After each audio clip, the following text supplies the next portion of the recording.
Bismillahirrahmanirrahim. Değerli kardeşlerim, bugünkü sohbetimizde Allah'ın kanununa göre insanlar farklı mıdır yoksa eşit midir?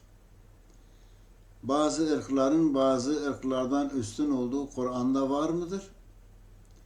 Bazı ırkların sahip olduğu haklar diğer ırklar için de verilmeli midir? Bunu Kur'an ışığında ele alalım. Buna ilaveten birkaç tane de hadis-i şerif okuyacağız inşallah. Evet, insanların yaratılış veya kanun karşısında farkı nedir? Kur'an-ı Kerim Hucurat Suresinin 13. ayeti kerimesinde Cenab-ı Allah bu konuyu çok güzel bir şekilde izah etmektedir. Ve diyor ki, Ya eyyühen nasu, ey insanlar. Bakın burada bütün insanları kastediyor. Yeryüzünde ne kadar insan varsa. Bunun Kürdü, Türk'ü, Arap'ı, Acemi, İngiliz'i, Alman'ı, siyahı, beyazı, sarısı fark etmiyor. Bütün insanlar. Hitap bütün insanlaradır. Ya eyyühen nasu inna halaknakum min zekerin ve unsa ve cealnakum şuuben ve kabaile li ta'arefu inne ekremekum indallahi etkakum innallaha alimun habir. Ey insanlar! Gerçekten biz sizi bir erkek ve bir dişiden yarattık. Ve birbirinizle tanışmanız için sizi halklar ve kabileler şeklinde ayırdık. Bu şekilde kıldık diyor. Hiç şüphesiz Allah katında sizin en üstün olanınız, takvaca en ileride olanınızdır. Hiç şüphe yok ki Allah bilendir, haberdar olandır. Evet, insanların tek bir farkı var ayet-i kerimede. Nedir? Takvadır. Kim daha çok Allah'a yakınsa Allah katında o üstündür. Ama onun mükafatını da Cenab-ı Allah verir. Kıyamet gününde ona daha güzel mekanlar tahsis eder. Burada biri daha fazla takva sahibidir diye kalkıp da diğerlerinden daha fazla hak sahibi olayım deme hakkı yoktur. O farklı bir konudur. Genelde İmanı zayıf ya da münkir insanların sorduğu bir soru var.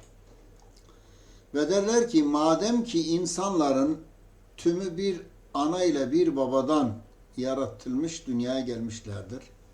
O şekilde türemişlerdir.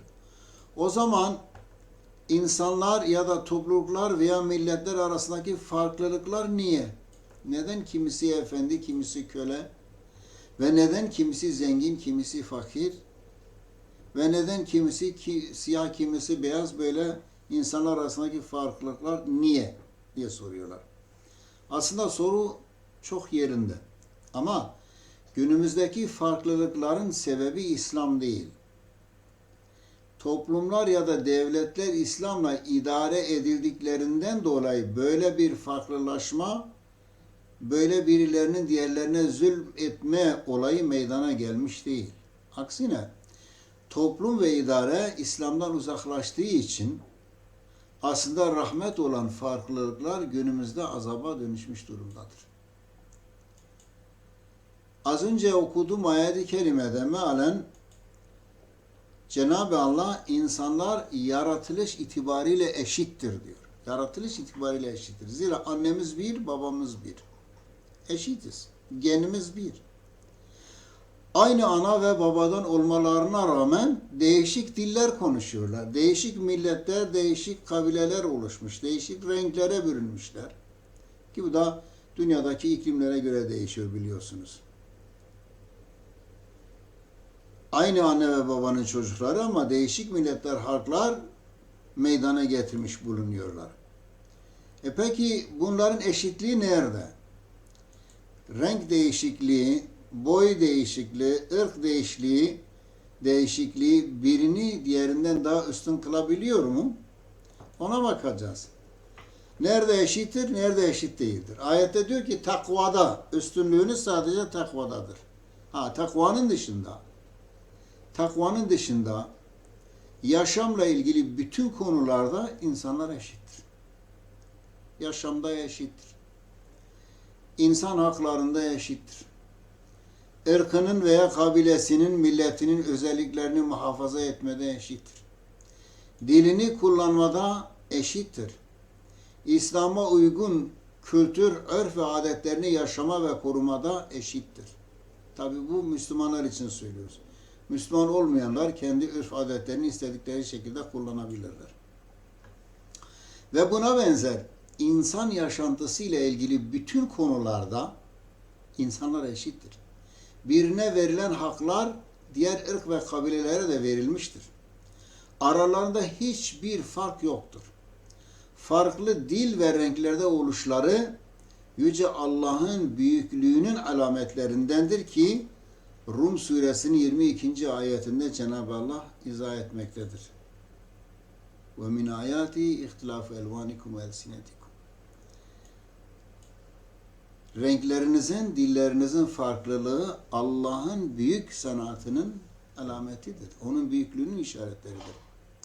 Çok renklilik ve çok kültürlülük rahmettir aslında, zenginliktir. Çeşitliliktir, mozaiktir dünyada. Yeter ki insanlar bunu dürüst bir şekilde kullanabilsinler. Yeter ki insanlar Allah'ın ayetlerinden olan farklılıkları rahmet olarak algılasınlar. O farklılıkları tanısınlar. Farklılıklar parçalanarak birbiriyle çatışmak, çekişmek, dağılmak, birbirinden ayrılıp kopmak için değil, hele üstünlük taslayarak birilerini boğazlamak ve bir kısmını efendi, diğer kısmını köleleştirmek için değil. Aksine birbiriyle tanışıp kaynaşması içindir. Tanışmak, bir ırkın diğer ırkının rengini, dilini, kültürünü, varlığını kabul etmesidir. Tanışmak, bir ırkın diğer ırkı en az kendisi gibi bilmesi, ona saygı duyması, kendisine, ırkına, milletine istediğini, arzu ettiğini diğer ırklara, milletlere de istemesidir. Kendisine reva gördüğü her şeyi diğer din kardeşlerine de reva görmesidir. Kendi veya ırkı için istemediği hiçbir şeyi diğer ırklar için de istememelidir. O ırklar ister Müslüman olsun, ister Müslüman olmasın. Burada kısmen bahsettiğimiz konularda Müslüman veya gayrimüslim arasında fark yoktur. Çünkü ayet ey insanlar diye hitap etmektedir. Ey Müslümanlar veya ey müminler diye hitap etmiyor. Evet. İnsanlar yaratılış itibariyle eşittir ve eşit haklara sahiptir dedik. Ne yazık ki bazı ırklar zamanla değişik şekilde yaratılmayı farklı temellere dayandırarak kendisinden ayrı olanları farklı gören, hatta kendisinden daha aşağı gören zihniyetlere sahip oldular. Bu da dünyada büyük zulümlere, işgallere, hak hukuk ihlaline sebep olduğu gibi müminlerde inanç üzerinde de olumsuz etkiler yaptı. Ben farklıyım, ben iyiyim, ben hizmet edilmeye layıkım, ben herkesten daha çok cesurum, daha çok üstünüm, ben efendiyim, başkası benim kölemdir zihniyeti Kur'an'a tam ters zihniyettir. Kur'an'a ters düşüyor. Kur'an'ın bu zihniyeti kabul etmiyor. Kimileri belki farkında olmayarak bu konuda küfre kadar yakınlaşabiliyorlar. Ki bunu ırkçılarda rahat görebiliriz. Bu tür sapık düşüncelerin yeryüzünde büyük katliamlara sebep olduğu hepimizin malumudur. Yakın zamanda Nagasaki ve Hiroşima'ya atılan bombalarla Halepçe'de yapılan Kürt katliamı insan zihinlerinden silinmeyecek kadar büyük örneklerdir. Örnekler sadece bunlar mı? Değil tabi.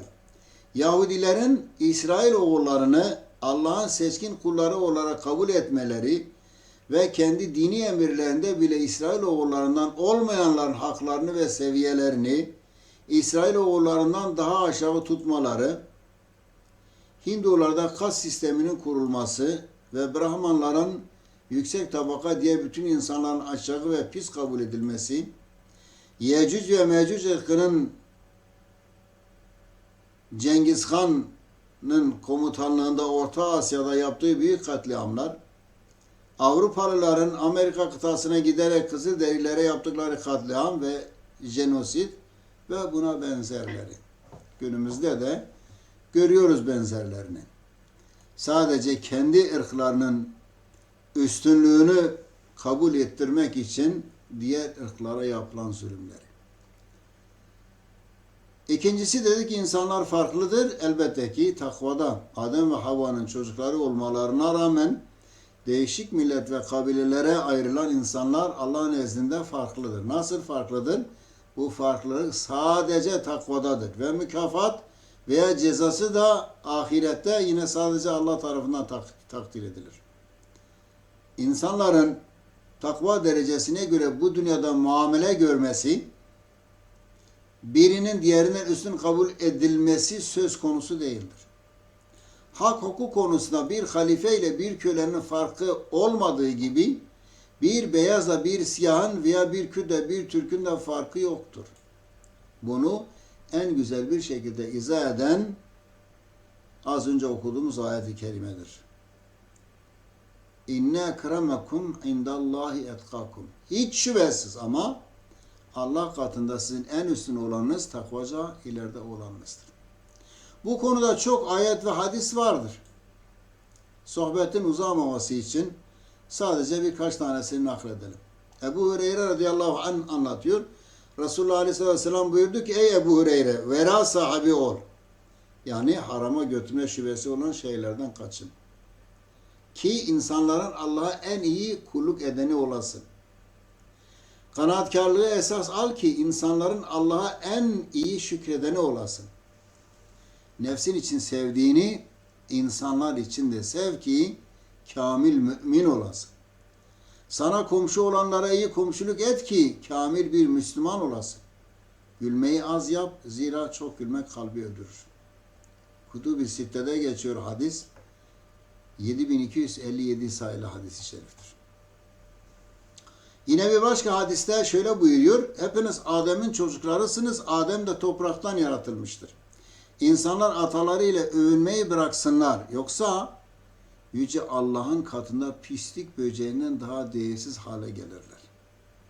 Tefhimul Kur'an, Hucurat Suresi 13. ayetin tefsirinde geçiyor. Benim atalarım şöyle yaptı, benim atalarım böyle yaptı.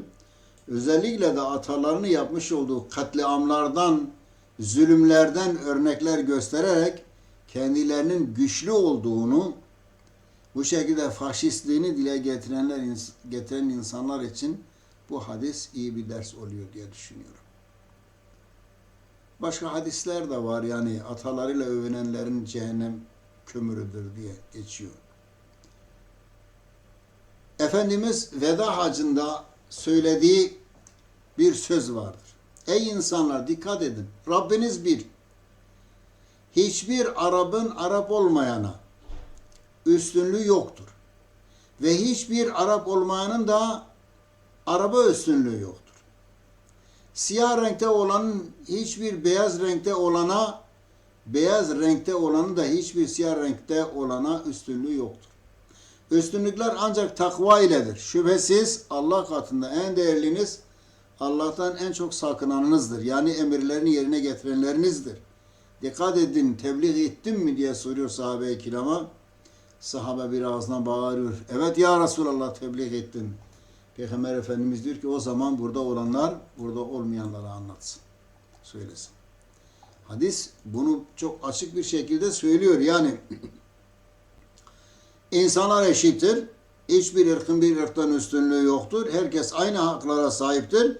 Ve bunu bütün aleme yayın diyor. Ama bugün Peygamberin bu sözlerini yayan insanlar çok azalmıştır. Sonuç olarak insanlar takva yönüyle birbirinden farklı olsalar da dünya hak hukuk konusunda eşittirler. Bu konuda mümin ya da münkir arasında fark yoktur. Birine iman etmediği için zulüm yapamazsınız. Hakkına tecavüz edemezsiniz.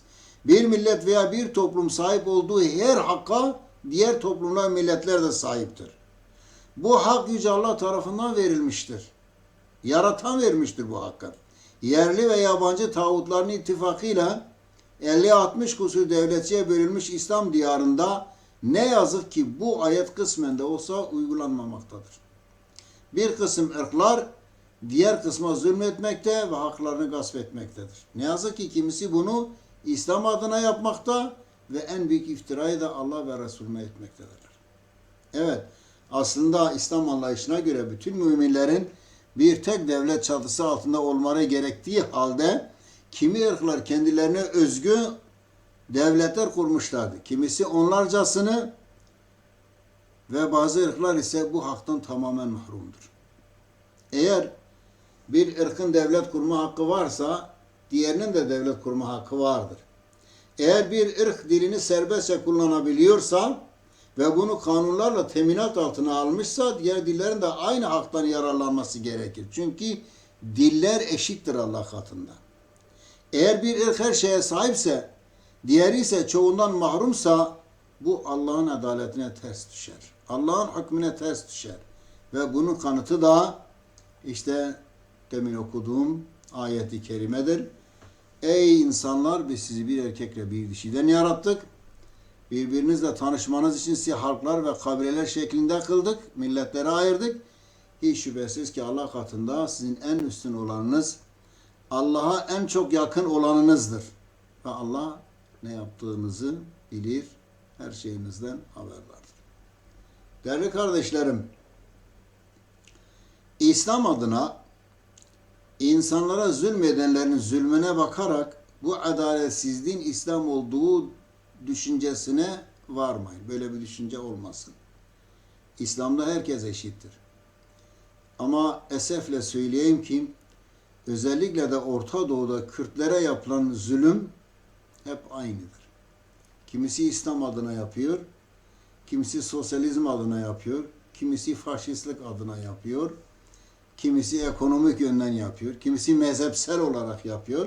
Nereden bakarsanız bakın 50 milyona varan sayıları 50 milyona varan Kürt halkı komşuları tarafından her zaman zulme maruz kalmıştır, kalmaktadır. Cenab-ı Allah bizlere birlik olmayı, ümmeti Muhammed'e de kardeşlik şuurunu nasip eylesin. Allah'a emanet olun.